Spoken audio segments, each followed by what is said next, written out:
3, 2, 1.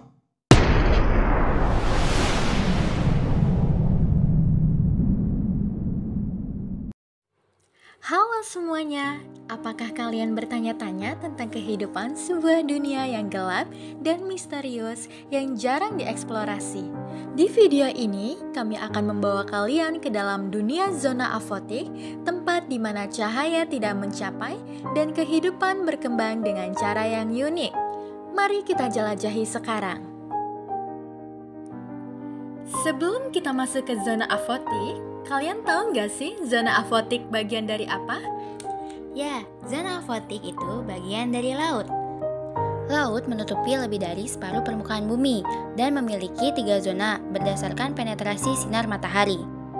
Zona pertama atau zona afotik merupakan zona sinar matahari dan berada 200 meter di bawah permukaan laut.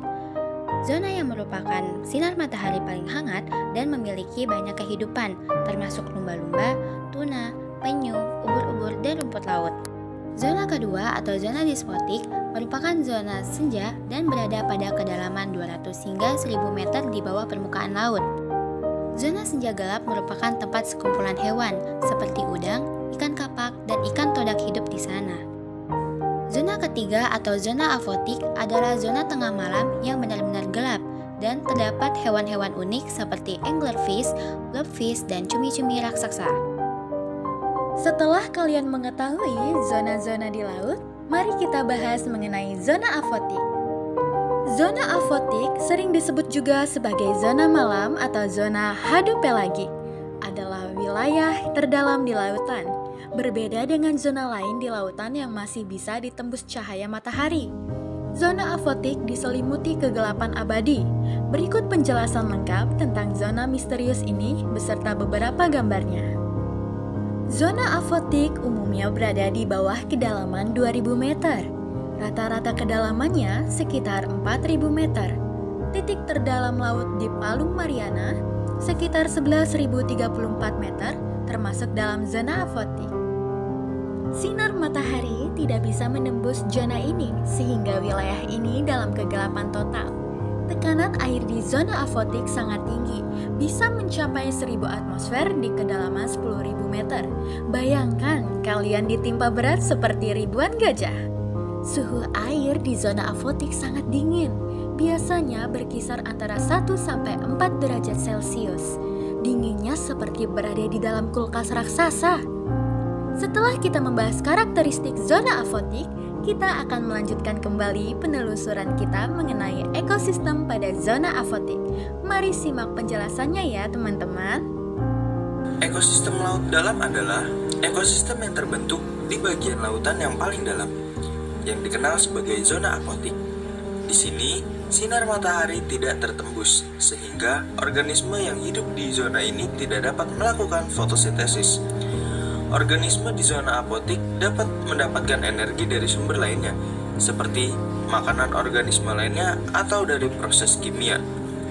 Siklus hidup di ekosistem laut dalam berjalan dengan urutan letak makhluk hidup dalam mendapatkan makanan yang mereka butuhkan untuk bertahan hidup dalam suatu ekosistem.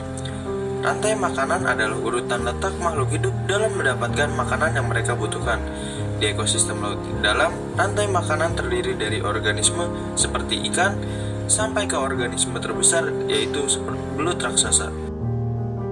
Ekosistem zona afotik adalah ekosistem yang terbentuk di bawah zona eufotik, yang merupakan bagian dari lautan atau air tawar yang sangat dalam.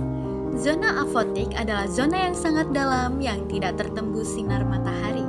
Di zona ini tidak ada alga atau fitoplankton yang merupakan bahan makanan utama bagi organisme di zona eufotik.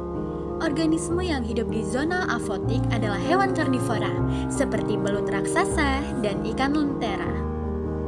Ekosistem zona afotik memiliki karakteristik yang berbeda dari ekosistem zona eufotik. Di zona eufotik, sinar matahari memungkinkan fotosintesis yang merupakan proses pembuatan energi untuk organisme yang hidup di sana. Namun, di zona afotik, sinar matahari tidak tertembus sehingga organisme di sana tidak dapat melakukan fotosintesis. Organisme di zona afotik dapat mendapatkan energi dari sumber lainnya, seperti dari makanan organisme lainnya atau dari proses kimia. Ekosistem zona afotik juga memiliki karakteristik yang berbeda dengan zona eufotik. Dalam hal ini adalah pada bagaimana energi dibuang dan dikonsumsi. Di zona eufotik, energi yang dihasilkan dari fotosintesis lebih banyak daripada yang dikonsumsi oleh organisme di sana, sehingga zona ini merupakan zona produktif. Namun, di zona afotik, energi yang dikonsumsi lebih banyak daripada yang dibuang, sehingga zona ini merupakan zona konsumsi. Berikut adalah contoh rantai makanan di ekosistem laut dalam. Yang pertama ada alga dan fitoplankton. Alga dan fitoplankton merupakan organisme paling dasar di rantai makanan ini yang memproduksi energi dari sinar matahari melalui fotosintesis. Yang kedua ada zooplankton. Zooplankton merupakan organisme yang mengonsumsi alga dan fitoplankton yang merupakan makanan utama bagi mereka. Yang ketiga, ikan. Ikan merupakan organisme yang mengonsumsi zooplankton dan alga yang merupakan makanan utama bagi mereka. Dan yang terakhir ada belut raksasa. Belut raksasa merupakan organisme terbesar di rantai makanan ini yang mengonsumsi ikan dan zooplankton. Kalian penasaran gak sih hewan-hewan unik apa saja yang ada pada zona afotik? Contohnya yaitu cacing tabung raksasa, cumi-cumi vampir, hiu berjumbai, dan bakteri ekstrimofilik atau organisme yang bisa bertahan hidup di lingkungan ekstrim. Peneliti tetap melakukan penelitian terhadap zona afotik dengan kegelapan, kedalaman, serta misterinya yang belum terungkap untuk menambah pemahaman kita tentang laut dan kehidupan yang ada di dalamnya. Hai semuanya, kita sudah sampai di penghujung video. Terima kasih telah menonton video kami mengenai zona afotik, area misterius di kedalaman laut yang minim cahaya. Seperti yang telah kita lihat, kehidupan di zona ini sangatlah unik dan menarik untuk dipelajari.